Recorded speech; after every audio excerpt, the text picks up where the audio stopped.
Bom, eu espero que você esteja gostando desta série. Vamos lá. Agora eu gostaria de trabalhar no meu Languages, mas ele está escondido no meu componente principal. Então eu vou trazê-lo de volta. Feito. E aí eu vou começar a fazer um setup bem parecido com o que nós temos ali em Countries. Então, a primeira coisa é trazer a lista que está na Store para dentro do meu componente. Mas aí veja, aí eu já me pego pensando em abstração. Por exemplo, tanto este daqui, essa seção de Computed Property, como o Watcher, eles são comuns a estes dois charts. E seriam comuns se eu tivesse 10, 20, 30 charts. Então, eu não gostaria de repetir isso dentro do meu componente, até mesmo para que fique mais fácil de manter o meu componente devido a uma quantidade menor de scripts dentro dele. Eu gostaria de abstrair isso daí para um componente pai, um componente que seria estendido pelo componente Countries e pelo componente Languages. Então agora nós entraremos no universo dos Higher Order Components, que é o que eu vou fazer agora. Então, dentro de SRC Charts, eu vou criar um View Component chamado Base. Eu não preciso de nada visual, eu só preciso de um lugar para guardar os métodos. E aí, daqui de Countries, eu vou simplesmente migrar para cá. E o Map State também, pois eu não preciso mais do Map State. Lá, pelo menos. Eu preciso aqui, que é onde ele é utilizado. Ok.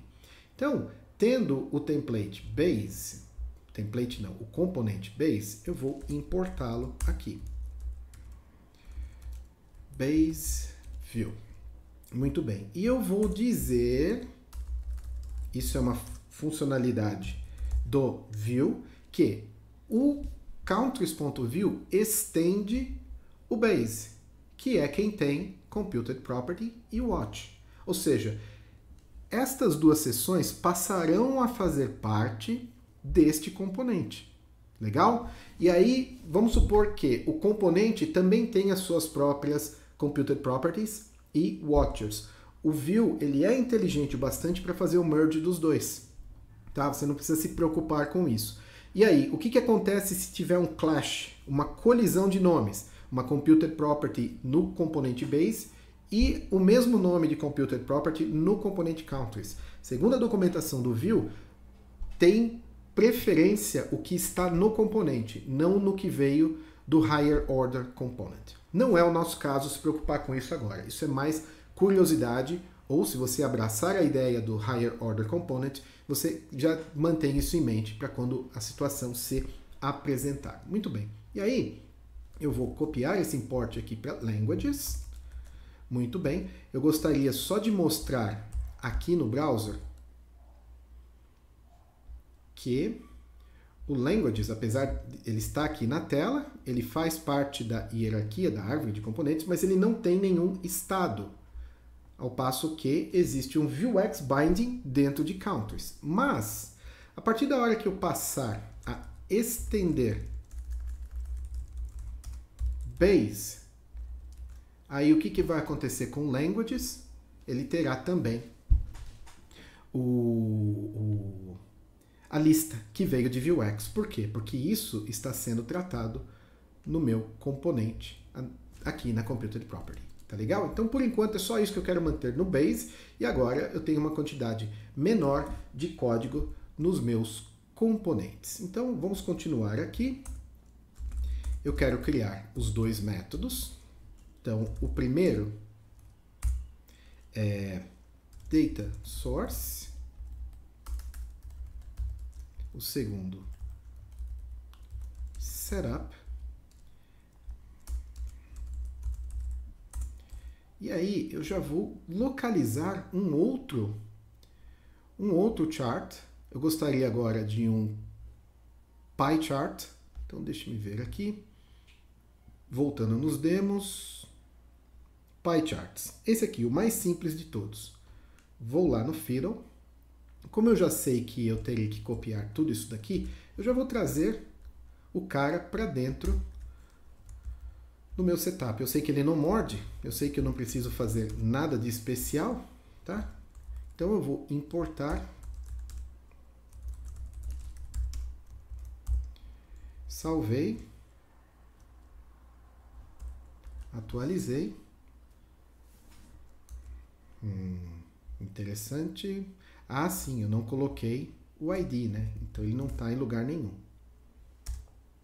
ID é container for, esse é languages.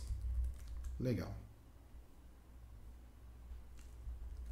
Eu acredito que agora o cara será mostrado.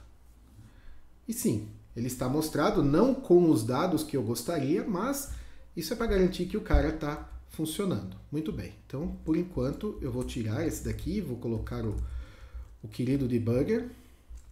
E aí, eu vou pegar uma parte inicial do código que eu já tenho pronta, tá? Que é muito parecida com o que a gente já fez no outro componente. Só que ao invés de countries, eu tenho interesse agora na propriedade language. Então, vamos analisar o que eu tenho ali em base. Vou atualizar de novo. Temos um erro ali no callback para list.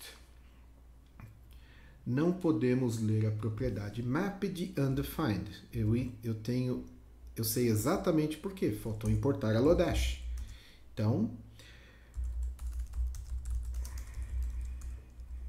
ok. Erro bobo que com o tempo você aprende a lidar com eles.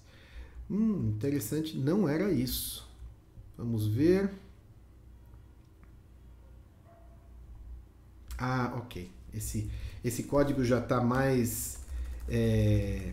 já está à frente no tempo. Então eu não tenho ainda local list.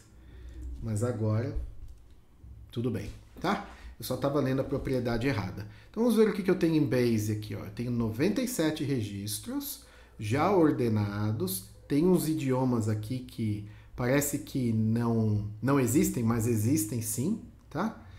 E aí, lógico que esse dado ele é randômico, arbitrário, você não tem que se preocupar com os dados, você tem que se preocupar com a presença dos dados. Muito bem.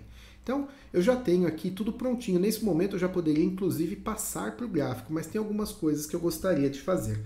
Por exemplo, eu gostaria de mostrar só os top 10, porque eu não quero um gráfico de pizza com 97 fatias.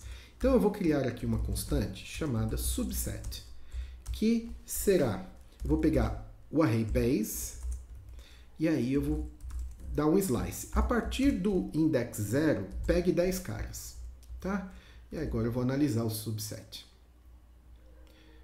Muito bem, bem mais civilizado, certo? Então vamos continuar. O gráfico de pizza, ele tem uma característica. Eu compilo os valores, e o que eu tenho aqui são inteiros, ou seja, a quantidade de vezes que este idioma aparece, mais um gráfico de pizza, ele está preparado, ele serve para a gente mostrar percentual. Por quê? O todo, né, o disco inteiro, ele corresponde a 100%. E aí cada fatia representa um percentual daquele 100%. Então, para eu calcular o percentual, eu preciso de duas coisas. Eu preciso do valor atual, eu preciso da soma de todos os valores e eu preciso dividir por 100. Então, como que eu vou pegar a quantidade total de ocorrências dos idiomas dentro desse subset? Eu vou utilizar o reduce. Então, eu vou chamar de total, vai ser igual a subset reduce, e aí o reduce ele se comporta um pouquinho diferente. Ele aceita um callback, e esse callback recebe um accumulator e o item atual, tá?